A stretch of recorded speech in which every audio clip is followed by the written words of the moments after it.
është i dyti brenda këtij viti. Sa herë këto zgjedhje AOK-n e gjenë të unifikume, të bashkume, edhe me disa individ që në të kalumen kanë qenë pjesë AOK-s e pastaj në një farë mënyrë janë largu pak nga politika, po që kësaj herë janë rikthyer dhe kanë bashku Ramush Haradinajt, janë krah Ramush Haradinajt dhe të gjithë së bashku si ekip jemi për çdo ditë të taku njerëz që AOK-ja në zgjedhjet e 28 dhjetorit ketë rezultatin më të madh historik që ka pas ndonjëherë, edhe terreni flet ashtu, pra gjasat janë që AOK-ja atë ketë një rezultat dyshifror në zgjedhjet e 28 dhjetorit. Dakor, zgjedhjet e fundit që u mbajtën në shkurt, tutja kujtojmë që ju morët vetëm 7% dhe atëherë ishit në koalicion me Nismën. Pse mund të merrni rezultat dyshifror kur me Nismën, e cila megjithatë fitoi 3 deputet, ju morët vetëm 7%. Çfarë ka ndryshuar, zoti Demhasaj? Pora mendoj që jo gjithmonë koalicionet funksionojnë dhe thjesht e bën atë matematikën e thjesht që kjo plus këta e bën këtë. Domethënë kjo ka treguar në rastin ato në zgjedhjet e nënshkurtit, po koalicioni AOK, Nisma, intelektualet, konservatorët dhe të gjithë ata që kanë qenë të bashkume nuk kanë pas efekt matematik kur në aspektin e votës.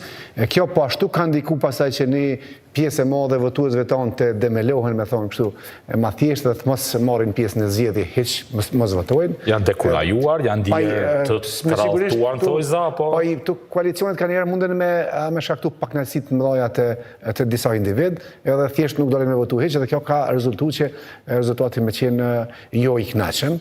Po kësaj herë nëse e shep shembull listën e aleancës, dhe me thonë figurat që i kenë listë, dhe me thonë prej numrit 1 deri te numri 110, dhe me thonë janë figura të dëshmura secila në fushën e vet, ka burra dhe gra që kanë bagazh, që kanë tregu diçka, që kanë bërë diçka për këtë vend. Kështu që kjo listë po ashtu ka më ndiku që rezultati i AOK-s i zgjedhjeve të 28 dhjetorit me qenë rezultat tepër pozitiv dhe mund të jetë dyfishi i rezultatit që kemi pas në zgjedhje.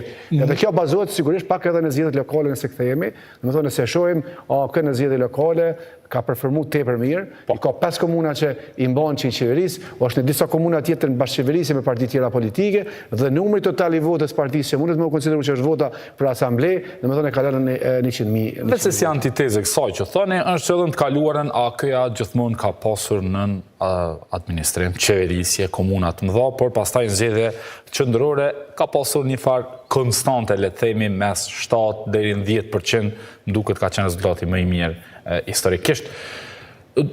Çfarë i thoni ju atyre zërave që janë kohëve të fundit janë shtuar që ju rrezikoni edhe ta kaloni pragun? Pse kjo nuk qëndron? Jo, mendoj që kjo pjesa e pragut është absurde. Me thonë për AOK-n që se kalon pragun, kush e thot këtë, nuk merr fare, që me thonë, nuk kupton fare proceset zgjedhore, se nëse ne shikon historikun e AOK-s prej kur u themelu e tutje, do të thonë asnjëherë AOK-ja nuk ka qenë në rrezik të pragut. Dhe nëse po flasoni për një listë që i ka 110 vet, që ndaj asnjërit prej tyre nuk mundet dikush me drejtu gishtin ndaj tyre që kanë bënë të keq e vendit, po secili ka bëu të mira për vendin, secili në fushën që ka vepruar, dhe kjo listë një matematike thjesht, vetëm ka 1.000 vota secili prej këtyre kandidatëve, kalon të 55.000 vota. Po ja që edhe kështu ka njerë matematika nuk është se shkon. Jo, mendoj që shkon, për shkak se po flas për njerëz të dëshmuar, domethënë që janë këtë listë, domethënë në këtë listë ti ki njerëz që kanë dëshmuar veten në luftën e ushtrisë shqiptare të Kosovës, pra ki komandanta general që kanë udhëheq brigada, kanë udhëheq regionet të ushtrisë shqiptare të Kosovës. Jo, sa i përket UÇK-s ju s'keni nevojë të përmendni askënd, ju liderin e keni edhe një aftan të pjesë. Sigurisht që Ramush Haradinaj është ndoshta më i dëshmuar në këtë pjesën e luftës, po pastaj kemi edhe Daud Haradinaj, pastaj kemi edhe tash më që është rikthy, dhe është pjesë e listës, është komandanti që ka qenë komandanti i ushtrisë shqiptare, po pastaj edhe i TMK-s është agent Qeko, domethënë njëri mjaft i dëshmuar, po ashtu që ka qenë një kohë caktuar edhe si kryeminist i vendit para shpalljes së pavarësisë. Po ashtu ka emra të tjerë, domethënë që secili po them fushën e vet janë mjaft të dëshmuar, edhe ndoshta janë më të dëshmumit në fushat që përlasim. Domethënë kemi edhe mjek ose doktor, kemi profesionistë të shkencave ekonomike, të shkencave juridike, të shkencave politike, edhe të fushave të tjera që kanë dëshmuar veten. Domethënë janë njerëz të dëshmuar se secili e gëzon një reputacion të mirë, edhe e gëzon një respekt të madh tek komuniteti ku jeton. Dakor. Në zgjedhjet e shkurtit ju atëherë patët si slogan direkt NATO për pak a shumë kështu idenë që të e vendosni Kosovën në Aleancën Veriatlantike. Edhe tash të shohim që paka shumë i mbani ato lloj synimesh. Pra nuk ka diçka të re. Çka ka diçka të re nga programi juaj që ju bën të veçantë nga aspekti programor? Sigurisht pjesa e NATO-s nuk largohet asnjëherë sepse mendoj që është gjëja më e rëndësishme që Kosovës i nevojitet dhe antarësimi i Kosovës në NATO jep sigurinë finale, si më thon, Kosovës dhe masanai hap horizonte edhe të zhvillimit ekonomik sepse ka ndërlidhje kur një shtet është pjesë e NATO-s, masanai edhe investitorët e huaj nuk pritojnë me shku me investu në atë vend për shkak se siguria ekziston sepse i vend antar i NATO-s. Kështu që nuk kemi heq dorë prej asaj pjese, po komplet programi jonë është i fokusuar në 3 shtylla, që është siguria, është ekonomia dhe është mirëqenia. Domethënë kur flasim për sigurinë, normalisht flasim edhe për policinë, flasim edhe për ushtrinë, flasim edhe për mekanizma tjerë që merren me pjesën e sigurisë, që do të investohet në këto mekanizma, në forcimin e kapaciteteve tyre, jo vetëm kapaciteteve, si më them, ushtarake, por edhe në forcim të kapaciteteve njerëzore, por njëkohësisht duke rritur edhe mirëqenien e këtyre njerëzve që janë pjesë e këtyre strukturave të sigurisë. Pastaj te zhvillimi ekonomik normalisht ka projekte që flasin për thithjen e investimeve të huaja në Kosovë, që kjo do të ndikonte që të kemi një rritje ekonomike për afërsisht 7%, dhe normalisht kjo do të ndikonte te pjesa e ekonomisë edhe çështja që lidhet me sigurinë.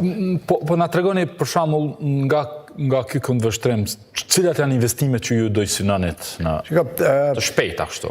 Normalisht nëse kthehemi pak mbrapa dhe shohim çka ka ndodhur këto 4-5 vitet e qeverisjes së vetëvendosjes, edhe shohim që nuk kanë realizuar investimet kapitale. Dhe në mungesë të investimeve kapitale, kjo nuk gjeneron as zhvillim ekonomik. Por parat e shtetit janë rujt, si më thon, i kanë rujt në xherollogarit e qeverisë dhe nuk janë investu.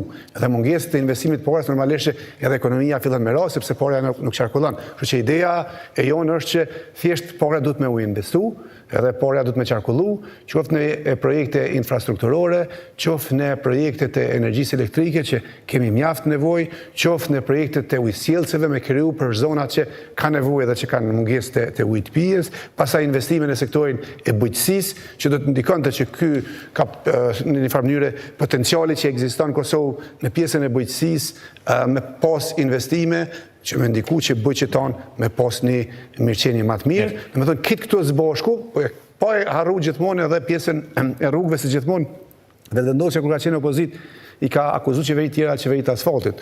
Nëse kthehemi mbrapa tash e shohim vetëvendosjen që 5 vite nuk ka ndërtuar asfalt shumë. Nuk e di ku janë mbet paret që taksa paguese, pra nëse shohim për 5 vjet vetëvendosja ka menaxhuar diku rreth 20 miliardë euro, edhe rrugë nuk janë shtruar, autostrada nuk janë kryer, nuk e di çka ka ndodhur. Kështu që pjesë e projekteve tona ka me qenë përfundimi i autostradës për Gjilan, që është mjaft e rëndësishme, kjo me Podujevën me u përfundu ashtu që duhet, kjo për Mitrovicën me u përfundu që duhet. Për Mitrovicë po thoj se është gati tash është shtruar